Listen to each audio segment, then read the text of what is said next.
하나님만 이곳에 있습니다.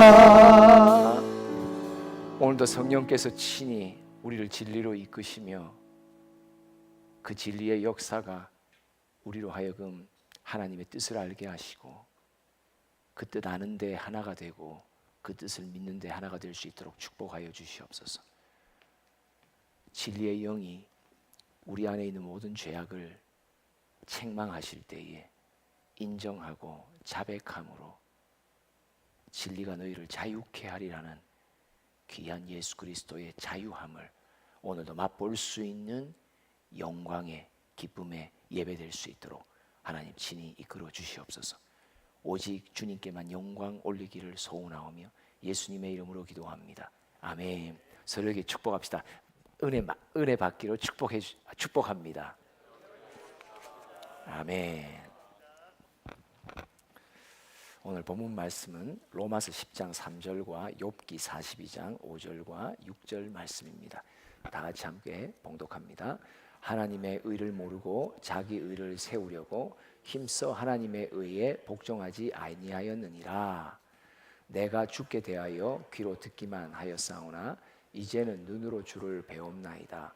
그러므로 내가 스스로 거두어 드리고 티끌과 재 가운데서 회개하나이다. 아멘. 로마서 10장 3절은 지난주 교성묵에서 정금 속에 정금이 나옵니다라는 제목의 설교의 본문이었어요.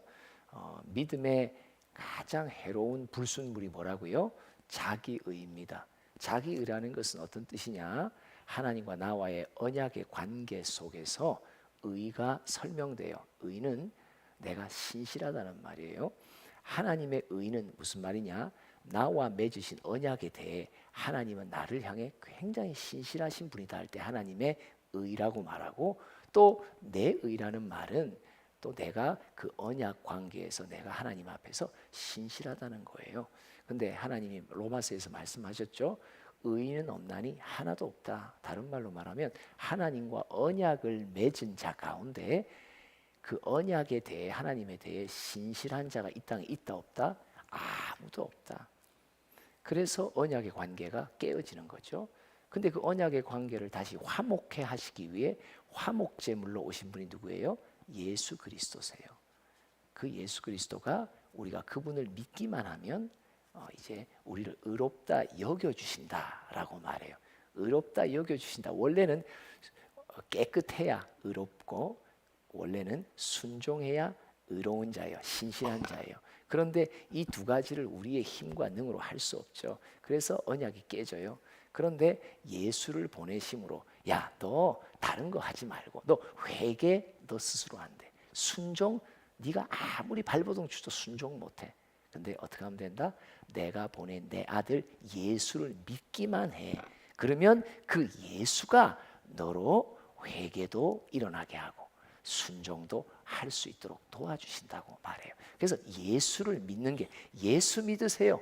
예수를 믿으면 그 믿는 예수가 나를 도와서 나를 하나님 앞에 신실한 자, 의로운 자로 조금씩 변해가게 하신다는 것을 말합니다. 믿음의 가장 최악의 불순물은 자기의입니다. 다른 말로 말하면 내가 스스로 내 능력과 내 의지로 내가 하나님 앞에 신실해질 수 있다라고 생각하기에 누구를 부인해요? 예수를 부인하게 되는 거예요. 예수가 필요 없는 거예요. 나한테 무슨 예수가 필요해? 내가 회개하고 내가 순종도 잘하고 내가 하나님 앞에 얼마나 신실한 자인데 예수 필요 없어. 예수가 필요한 자는 누구예요? 내 스스로 신실함을 일으킬 수 없고 지킬 수 없는 자에게 필요한 게 예수거든요. 그래서 이 우리의 믿음 생활 속에 내가 스스로 의로울 수 있다라고 생각하는 것, 신실할 수 있다고 생각하는 것만큼 복음을 거부하고 예수를 거부하는 길이 없습니다. 그래서 참 우리가 조심해야 되죠. 그럼 오늘은 특별히 이런 주제를 갖고 이어서 이번 학기의 마지막 교성묵을 욥기를 잠시 보도록 합니다. 오늘 본문 5절과 6절을 보니까 욥이 이렇게 말합니다. 이 42장이 마지막 구절인데 이렇게 말해요. 내가 이전에는 주님에 대해서, 예수님에 대해서 이렇게 적용할 수 있어요. 예수님에 대해서 귀로 듣기만 했다. 귀로 들은 게 많은 거예요. 뭐 여러 가지 설교를 통해서나 가르침을 통해서 공부를 통해서 내가 주님에 대해서 많이 들었다. 근데 이제는 내가 주를 내 눈으로 본다. 주를 본다. 주에 대해서 아는 것에서 이제는 주님을 알게 되었다. 이렇게 말하죠. 그러면서 6절 내가 이제 주님께 회개합니다. 그러면 욥은 무엇을 회개했길래 그 회개를 통해서 내가 예수를 알게 되는 복을 누렸을까? 한번 봅시다. 하나님이 욥기에 보면 욥을 책망하는 구절이 나와요. 40장 8절 말씀입니다. 다 같이 읽어봅니다. 시작. 네가 내 공의를 부인하려느냐? 네 의를 세우려고 나를 악하다 하겠느냐? 여러분 구약의 성경 책들을 보면 그 중에 한 가지 욥기는요 42장이라고 하는 긴 장수가 있는 책이에요. 근데 왜 어떤 책들은 여러분들이 볼 때 이게 정경 66권에 포함됐을까? 근데 욥기도 어떤 면으로 그런 질문을 할 수 있어요. 근데 욥기에 이 40장 8절이 굉장히 중요한 구절이에요. 이 40장 8절이 로마서 10장 3절하고 똑같은 말이에요. 이스라엘 백성이 자기 스스로 율법을 행함을 통해 내가 하나님 앞에 신실할 수 있다라고 여기기에 하나님이 내어주신 아들을 통한 신실함의 회복을 부인했다. 그러니까 욥을 보면서 하나님이 책망하시는 게 뭐냐면 너는 네가 스스로 신실한 자라고 여기기에 너는 내가 선물 주는 나의 의를 예수를 너는 지금 부인하고 있다. 그러니까 이게 요 구절이 왜 욥기가 정경에 들어와 있나 말하는 이게 지금 예수를 말하는 거고 복음을 말하는 거예요. 복음을 받아들이기 어려운 마음이다. 욥아. 이스라엘 백성 너희들은 약속의 백성임에도 불구하고 로마서 10장 3절에 너희는 네가 스스로 의롭다고 하니까 너희를 의롭게 만들기 위해 내가 너희에게 100% 신실함을 보여준 예수를 너희가 도리어 지금 거부하고 있다. 그러니까 이 안에 복음이 있기 때문에 욥기가 이 정경에 들어올 수 있는 거예요. 그러니까 욥이 자기의 내가 아주 신실하다, 나는 선하다 이런 생각에 쌓여 있어요. 그럼 여러분, 내가 스스로 의롭다, 내가 스스로 신앙 속에서 하나님과의 관계 속에서 내가 신실할 수 있다라고 여기는 자들의 특징이 있어요. 이걸 여러분들 잘 오늘 묵상해서 거울로 삼으면 야, 내가 이런 특징이 있구나. 다른 말로 말하면 나도 욥처럼 나의 스스로의 의를 갖고 있는 사람이구나. 그래서 믿음이 안 자라는 거예요. 복음의 역사가 안 일어나는 거죠. 예수를 믿는데 온전히 믿지를 못하는 거예요. 예수에 대해서는 아는데 예수님이 누구신지를 모르는 거예요. 예수님에 대해서는 아는 거예요. 근데 예수님을 모르는 거예요. 체험이 없어서 그렇다는 거예요. 자, 그러면 자기 의가 낳는 두 가지 증상이 있어요. 자, 29장 14절 먼저 한번 읽어보고 합시다. 시작. 내가 의를 옷으로 삼아 입었으며 나의 정의는 겉옷과 모자 같았느니라. 이게 지금 욥이 지금 자기 자랑을 하는 거예요. 지금 내 의가 뭔 줄 알아? 나는 의를 옷으로 삼아 입은 사람이야. 나는 의를 겉옷과 모자를 쓰고 있어. 다른 말로 자기의 온몸 발끝부터 머리끝까지 자기는 의롭다라고 지금 주장하는 거예요. 이 욥기 속에 친구들과의 대화 속에 자기 의를 주장하는 자 속에 어떤 특징이 두 가지 있는지 봅니다. 첫 번째 특징 13장 1절로부터 5절까지 쭉 읽어봅니다. 시작. 나의 눈이 이것을 다 보았고 나의 귀가 이것을 듣고 깨달았느니라. 너희 아는 것을 나도 아노니 너희만 못하지 않느니라. 참으로 나는 전능자에게 말씀하려 하며 하나님과 변론하려 하노라. 너희는 거짓말을 지어내는 자요 다 쓸모없는 의원이니라. 너희가 참으로 잠잠하면 그것이 너희의 지혜일 것이니라. 지금 친구들과의 대화 속에 욥이 한 말이에요. 이게 어떤 말이 말하냐? 자기 의를 갖게 되는 사람, 갖고 있는 사람의 특징 첫 번째가 뭐냐면 그 사람하고 나와 사람끼리를 상대평가해서 너희보다 내가 좀 낫다라고 생각하기 시작한다. 여러분, 남보다 우리 교회 사람들, 우리 학교의 교사들 다 믿는 분들인데 그들 중에 그래도 내가 제일 잘 믿지라고 여기게 되는 어떤 사건이 있을 거예요. 이럴 때 자기 스스로가 의롭다라고 여기게 되는 거예요. 그죠? 그래서 내 주변에 좀 이렇게 제대로 못 사는 사람들이 있는 게 유리하죠. 예? 그러니까 막 그냥 믿는데 진짜 교회 다니는 사람일까 의구심이 드는 주변 사람들이 많을수록 나는 상대적인 의를 가져요. 이게 자기 의를 갖게 되는 사람의 특징 중에 하나예요. 그 다음에 그 안에 또 뭐가 있냐, 그러니까 남의 탓을 해요. 다른 사람 뭐 잘못하잖아요. 지적해요. 그러니까 무슨 사건이 일어나도 이거 누구 잘못이냐, 그렇죠? 탐정이 돼가지고 이거 어디서부터 잘못됐는지 사람을 자꾸 탓하잖아요. 내가 내 스스로 의롭다라고 하는 증거입니다. 내가 나를 의롭게 여기는데 요 한 구절 속에 뭐가 나타나냐? 나는 남들과 비교해서 내가 조금 우월하다, 우위에 있다라고 여기기 시작하면 이게 자기 의를 가진 사람의 특징입니다. 두 번째는 또 뭐라고요? 다른 사람을 자꾸 탓하는 거. 여선생님들 남편들 자꾸 탓하죠. 같은 운명 속에 지금 살아가고 있어요. 60대가 넘으면요, 이 현상이 더 강하게 일어나요. 그래서 오히려 60대 이상 은퇴한 남편들이 주님을 찾기에 유리합니다. 왜냐하면 자꾸 집안에서 구박을 받고 핍박 속에 있기 때문에 그래요.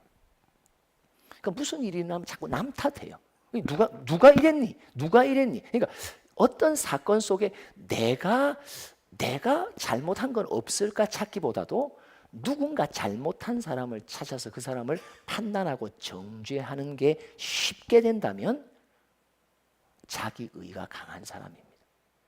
그리고 나보다 신앙적으로나 생활 속에서 조금 못한 사람 보고 내가 조금 이렇게 우월감을 가진다든지 우쭐댄다든지 마음에 싹 높아지는 거예요.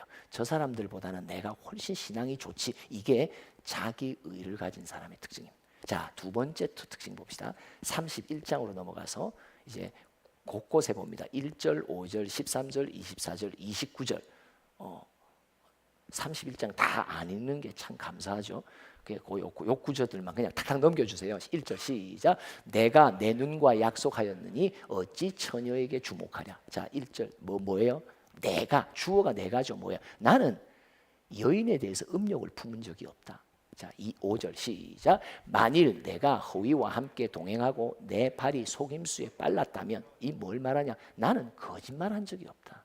계속 시작. 만일 남종이나 여종이 나와 더불어 쟁론할 때 내가 그의 권리를 저버렸더라면, 다른 말로 하면 나는 아랫사람에 대해서 항상 공평하고 그들의 권리를 침범한 적이 없다. 윗사람으로 아랫사람을 항상 공의롭게 대해줬고 존중해줬다라는 걸 말해요. 지금 욥이 자기의 친구들 앞에서 내가 얼마나 선하게 산 줄 알아? 나는 예쁜 여자가 걸어가도 쳐다본 적이 없어. 그냥 잠깐 힐끗 봤지만 우연치 않게 본 것밖에 없어. 그렇죠? 나는 그 음욕을 절제했어. 그리고 나는 또 거짓에 말려들지 않아. 내가 평생 말해도 거짓말한 적 없어. 세 번째 뭐라고요? 나는 아랫사람을 항상 그래도 존중했어. 24절 시작. 만일 내가 내 소망을 금에다 두고 순금에게 너는 왜 의뢰하는 바라 하였다면, 이 다른 말로 자기는 물질의 욕심을 낸 적이 없어. 욥이 말합니다. 친구들이요, 나는 탐심이 없는 사람이야. 계속해서 봅시다. 시작. 내가 언제 나를 미워하는 자의 멸망을 기뻐하고 그가 재난을 당함으로 즐거워하였던가. 이 말은 무슨 말인가? 나는 어떻게 살아왔는 줄 아냐? 누군가 나를 미워하고 조롱하고 나에게 대해서 안 좋은 관계 속에 있어도 상대방을 저주한 적이 없어. 상대방이 항상 나를 미워하는 자라도 나는 그를 축복했던 사람이야. 나 이런 사람이야. 너희들 이렇게 사니? 못 살지? 나 이렇게 살았어. 나의 선함을 자랑하는 거, 이게 자기 의가 강하게 있다는 증거입니다. 학생들 앞에서, 사람들 앞에서 얼마나 내가 선하게 살았는지, 사건 속에 무슨 주제만 나오면 내가 얼마나 남들보다 더, 항상 그죠, 너희보다 더, 사람들보다 더 내가 이렇게 선하게 살았다. 항상 자기 의를 가진 사람의 특징은 주변 사람들과 비교해 자기가 얼마나 신앙적으로 삶에 있어서 더 탁월하게, 우월하게, 더 고결하게 살았는지를 항상 말하고 자랑하고 자기 스스로 그 자랑 속에서 묻혀 있습니다. 근데 하나님이 이 욥을 보고 어떻게 하다가 욥이 자기 스스로 의롭다 여기게 되었는지에 대한 그 죄악의 뿌리를 지적해 주십니다. 이게 굉장히 중요한 오늘의 주제입니다. 41장 34절을 한번 봅니다. 시작. 그것은 모든 높은 자를 내려다보며 모든 교만한 자들에게 군림하는 왕이니라. 41장은 1절에서 리워야단이라고 하는 악의 세력의 정체를 드러냅니다. 그러면서 지금 그를 소개합니다. 마지막 절에 34절 뭐라고 하냐? 그는 교만의 왕이라는 말이에요. 다른 말로 말하면 하나님이 이 말씀을 욥에게 하는 말은 욥이 친구들과의 대화 속에 내가 너희들보다 상대적으로 선해. 나는 내 삶을 이렇게 살았어. 자꾸 자기가 얼마나 스스로 자기를 의롭다고 말하는 말들을 쭉 다 들으시며 하나님께서 딱 지적하십니다. 욥아, 네가 네 스스로 의롭다고 여기는 게 된 원인이 있단다. 그거는 네 안에 교만의 왕이 다스리기 때문이야. 교만의 왕이 다스린다. 여러분, 우리 모두 안에 교만의 왕이 다스립니다. 이게 더 기원적으로는 원죄와 관계됩니다. 하나님처럼. 그래서 교만의 왕은 내 마음에 딱 자리 잡고는 나를 아주 자랑스러운 존재로 계속 부추깁니다. 너니까 이 정도 헌신하지. 너 이렇게 희생하는 사람 봤어? 없잖아. 학생들을 위해 이렇게도 네가 많은 시간과 너의 에너지를 쏟는 거 너니까 할 수 있는 거야. 너밖에 하는 이가 이 학교에 있니? 자꾸 나를 내가 얼마나 상대적으로 선한 존재고 내가 얼마나 의로운 존재고 내가 얼마나 잘하고 있고 이걸 자꾸 내 마음에서 부추기는 어떤 영적인 세력이 있다. 이게 교만의 왕이 내 안에 있다. 그래서 자꾸 말만 꺼내면 자꾸 내 자랑을 하게 되는 거예요. 말만 꺼내면 내가 얼마나 헌신하고 내가 얼마나 믿음이 좋고 내가 얼마나 사명자이고 이게 자꾸 내 입에서 자꾸 말하게 되는 거예요. 교만의 왕, 그 왕의 다스림 속에 네가 있기 때문에 이런 일이 일어난다라고 말합니다. 그래서 이 말씀을 쭉 듣고는 욥이 결단을 내립니다. 42장 4절 말씀 한번 읽어봅니다. 시작. 내가 말하겠사오니 주는 들으시고 내가 주께 묻겠사오니 주여 내게 알게 하옵소서. 요 한 구절 속에는 욥의 의도가 여러 가지겠지만 오늘의 설교의 맥락 속에서 한 가지를 묻습니다. 둘째 줄, 내가 주께 묻겠사오니 주여 내게 알게 하옵소서. 무슨 말일까요? 하나님, 내 안에 교만의 왕이 나를 사로잡고 있는 것을 제가 놓칠 때가 참 많습니다. 내가 내 입으로 말을 해놓고도 이것이 얼마나 내 스스로 의롭다라고 자랑하는 말인지, 교만의 왕위에 의해서 삼킴받아요, 붙잡힌받아요, 내가 지금 이 말을 하고 있는지, 내 마음과 생각 속에 이런저런 생각들이 교만의 왕에 의해서 사로잡혀서 이런 생각을 하게 됐는지 제가 놓칠 때가 너무 많습니다. 주님, 제가 자꾸 물을게요. 주님, 이 생각이 또 교만의 왕에 잡혀서 내가 내 자랑하고 있나요? 혹시 이 말은, 이 단어를 쓸 때 내가 혹여나 또 내 자랑이 여기에 섞여 있나요? 내가 얼마나 의로운지에 대한 나의 자랑이 또 여기에 섞여 있지는 않습니다. 담겨 있지 않습니까? 내가 주께 묻겠습니다. 주여 내게 좀 깨닫게 해주세요. 알게 해주세요. 주님, 나 좀 도와주세요. 왜요? 교만의 왕이 순간순간마다 설치고 다니면서 내 마음의 생각을 주장하고 내 입술을 주장하기 때문이라는 거죠. 시편 139편 23절이 이 욥의 간청하는 하나님을 향한 간구에 또 하나의 좋은 하나의 구체적인 내용이 됩니다. 읽어봅시다. 시작. 하나님이여 나를 살피사 내 마음을 아시며 나를 시험하사 내 뜻을 아옵소서. 하나님이여 오늘도 나를 좀 살펴주세요. 내 마음 잘 아시잖아요. 내 마음 속에 교만의 왕이 어떻게 나의 생각을 이끌어가는지, 어떻게 그가 나의 입술에 어떤 단어와 어떤 용어와 어떤 센텐스를 주는지, 어떤 말을 하도록 만드는지 주님이 잘 아시죠. 제발 내 생각을 좀 살펴주세요. 그리고 혹여나 내가 어리석게 또 교만의 왕에 잡혀서 어떤 생각을 붙들고 다른 일을 정죄 판단하거나 내가 우월감을 갖고 내가 나 자신을 자랑하게 되는 이런 말을 할 때가 있다면 하나님 저 좀 도와주세요. 붙들어 주세요. 아, 이 말 속에는 나의 교만이 들었구나. 이 말 속에는 내가 스스로 얼마나 의롭다 하는 자랑이 들었구나.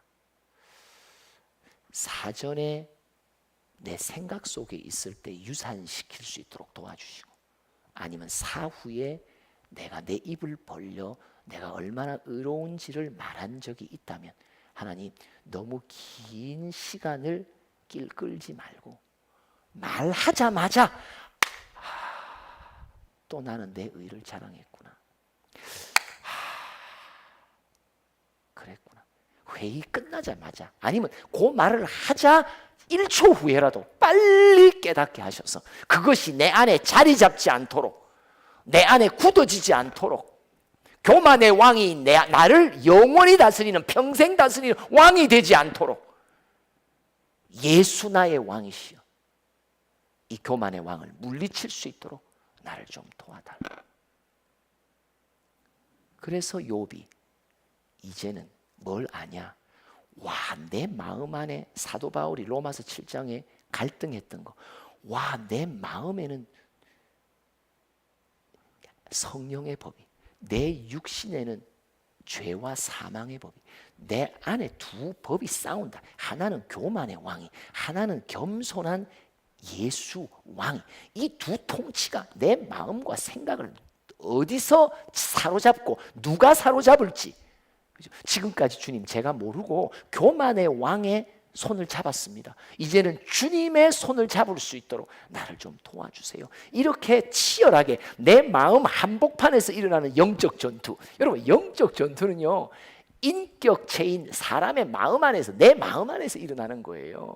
교만의 왕 사탄과 겸손의 왕이신 예수께서 계속 싸우는 거예요. 그러면서 얘야, 내 손을 잡아라, 내 말을 들어라. 근데 우리는 너무나 어리석게도 교만의 왕의 소리를 듣고 그 왕의 손을 잡고 내가 내 입으로 말해버리고 행동하고 산단 말이죠. 근데 이제는 하나님, 내가 예수에 대해서만 들었습니다. 이제는 내가 주를 알게 됩니다. 이게 뭐예요? 인격적인 지식과 알므로 나가는 것은요, 내 안에 있는 교만의 왕을, 겸손의 왕이신 예수를 붙들고 이길 때만 예수가 누구신지를 알게 돼요. 예수님의 그 크신 능력이 무엇인지, 그분의 지혜와 또 계시의 영이 내 안에 내려서 하나님이 누구시고 내 마음의 문을, 내 마음을 어둠에서 빛으로 밝혀 보이시고 하나님의 뜻이 내 안에 계속 알아지고 깨달아지고 또 내 마음의 상태가 이렇게 순간 또 더러워지는구나, 이렇게 추해지는구나, 그러면서 하나님 앞에 나아가 인정하고 자백함으로 또 예수의 피로 계속 씻어내는, 그래서 십자가의 예수, 부활의 예수, 말씀으로 통치하시는 예수, 우리의 왕이신 예수를 조금씩 더 알아간단 말이에요. 그렇죠? 이전에는 예수에 대해서 알았던 간접적인 지식, 인지적인 지식이라면 이제는 예수 이름 붙들고 내 안에 있는 교만의 왕을 쳐서 이기고 넘어서며, 그럴 때마다 인격적인 지식, 예수가 이런 분이구나 더 깨달아가는 복 모두에게 계속 되기를 간절히 바랍니다. 오늘 제목은 영적 민감함을 더해 주세요. 삼창합니다. 시작. 영적 민감함을 더해 주세요. 영적 민감함을 더해 주세요. 영적 민감함을 더해 주세요. 영적 민감함 참 중요한 신앙의 재산입니다. 항상 영적으로 민감함. 내 생각 속에 돌고 있는 생각들, 악한 영이 주는 생각, 거짓의 생각, 교만의 생각, 예수님이 주시는 생각들 항상 겸손할 수 있도록 도우시고, 그리고 항상 나를 죄인으로 인정하며 어떤 일이 일어나도 남을 탓하기보다 내 잘못을 먼저 찾으며 나는 아무것도 아니라고, 나는 죄인일 뿐이라고 항상 낮은 마음으로 갈 수 있도록, 여러분 이번 학기를 맞이하며 마무리 지으며 또 방학 시간 또 2학기를 맞이할 때 하나님께서 우리 모두에게 주시는 최고의 선물, 영적 민감함, 영적 민감함, 이것을 주님이 우리 각자에게 더해 주시기를 간절히 소원합니다. 한번 삼창합시다. 시작. 영적 민감함을 더해 주세요. 영적 민감함을 더해 주세요. 영적 민감함을